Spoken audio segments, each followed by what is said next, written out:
काश्मीर पासून कन्याकुमारी पर्यंत भारताच्या कानाकोपऱ्यात धर्म, भाषा, संस्कृती आणि परंपरांचा अद्भुत संगम बघायला मिळतो. ह्याच विविधतेत एकता आणि समानतेची सुनिश्चिती करण्यासाठी आणि अल्पसंख्याकांच्या सर्वांगीण विकासासाठी वर्ष 1992 मध्ये भारत सरकारने राष्ट्रीय अल्पसंख्याक आयोग म्हणजेच NCM ची रचना केली.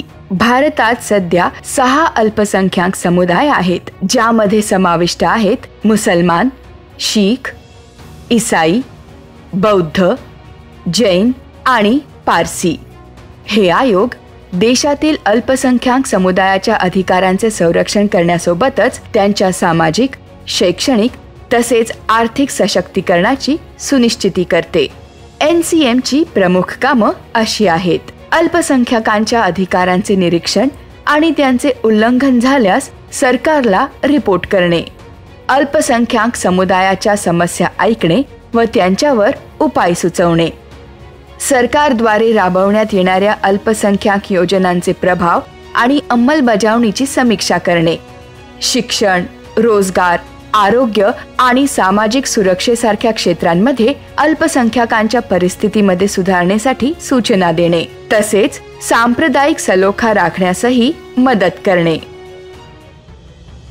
ह्याच क्रमाने आयोगाद्वारे नवी दिल्ली येथे राज्य अल्पसंख्याक आयोगांचं राष्ट्रीय संमेलन आयोजित करण्यात आलं. केंद्रीय अल्पसंख्याक व्यवहार मंत्री श्री किरेन रिजिजू यांनी प्रमुख पाहुण्यांच्या रूपात कार्यक्रमात भाग घेतला आणि एक खास संबोधन केले.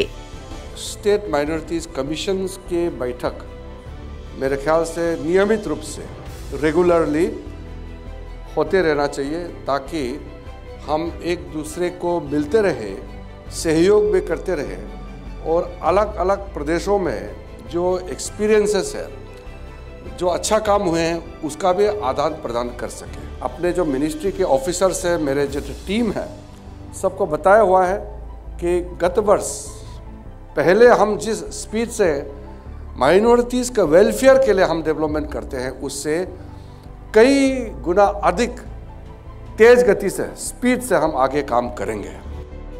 या कार्यक्रमामध्ये प्रमुख धोरण निर्मात्यांनी, विशेषज्ञांनी, स्टेक होल्डर्सनी भाग घेतला आणि अल्पसंख्याक समुदायांसाठी समान संधी आणि त्यांच्यासाठी कल्याणकारी धोरणांवर चर्चा केली. ह्या प्रसंगी अल्पसंख्याक व्यवहार राज्यमंत्री श्री जॉर्ज कुरियन यांनी आपल्या भाषणात अल्पसंख्याक समुदायांच्या सशक्तीकरणासाठी सरकारची वचनबद्धता व्यक्त केली. India is the safest place for the minorities in the world. We feel that we can raise our voice, we can protest, we can ask the government to give. They are giving also. They are compelled to give. That is democracy. That is the freedom for all. राष्ट्रीय अल्पसंख्याक आयोगाचे अध्यक्ष श्री इकबाल सिंग लालपुरा यांनी आपल्या उद्घाटनाच्या भाषणात राष्ट्र निर्माणात अल्पसंख्याक समाजाच्या योगदानाबद्दल तपशीलवार चर्चा केली. India is heaven for minorities.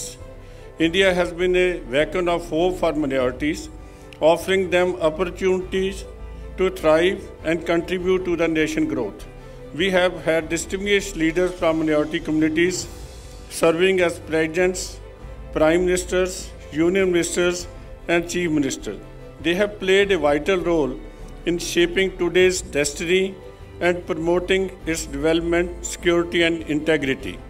Our minority communities have also made their mark in the world of sport, winning laurels at the international level. ह्या संमेलनात 2 तांत्रिक सत्रे आयोजित केली गेली. पहिल्या सत्रादरम्यान शिक्षण क्षेत्रात अल्पसंख्याक समुदाय, विशेष करून ईसाई समुदायाच्या भूमिकेवर सार्थक चर्चा झाली. अल्पसंख्याक विद्यार्थी आणि संस्थेसमोर येणाऱ्या आव्हानांवर देखील लक्ष केंद्रित केलं गेलं. सोबतच समावेशी शिक्षणासाठीही उपाय सुचवण्यात आले. दुसऱ्या सत्रातील चर्चेत अल्पसंख्याकांना सशक्त बनवणाऱ्या आणि त्यांच्या समावेशी विकासाची सुनिश्चिती करणारी धोरणे व उपक्रम तयार करण्यासाठी सरकारी उपाय कार्यक्रमाची आवश्यकता अधोरेखित करण्यात आली. पॅनलिस्टांनी अल्पसंख्याक समाजाच्या उद्धारासाठी लक्षित कल्याणकारी कार्यक्रम आणि कायमस्वरूपी उपक्रमांच्या महत्त्वावर जोर दिला. संमेलनात राज्य अल्पसंख्याक आयोगांसमोर उपस्थित आव्हानांवर उपाय काढण्यावर एक ओपन हाऊस चर्चाही आयोजित करण्यात आली. सहभागींनी त्यांचे दृष्टिकोन आणि शिफारसी सक्रियपणे ठेवल्या, ज्यामुळे विचारांच्या सहयोगी देवाणघेवाणीला चालना मिळाली. अशा प्रकारचे हे कार्यक्रम राष्ट्रीय अल्पसंख्याक आयोगाची देशातील अल्पसंख्याक समुदायांच्या सामाजिक, आर्थिक आणि शैक्षणिक उन्नतीला चालना देण्यासाठीची धोरणे आणि कार्यक्रम राबविण्यासाठीची निरंतर वचनबद्धता दर्शवतात.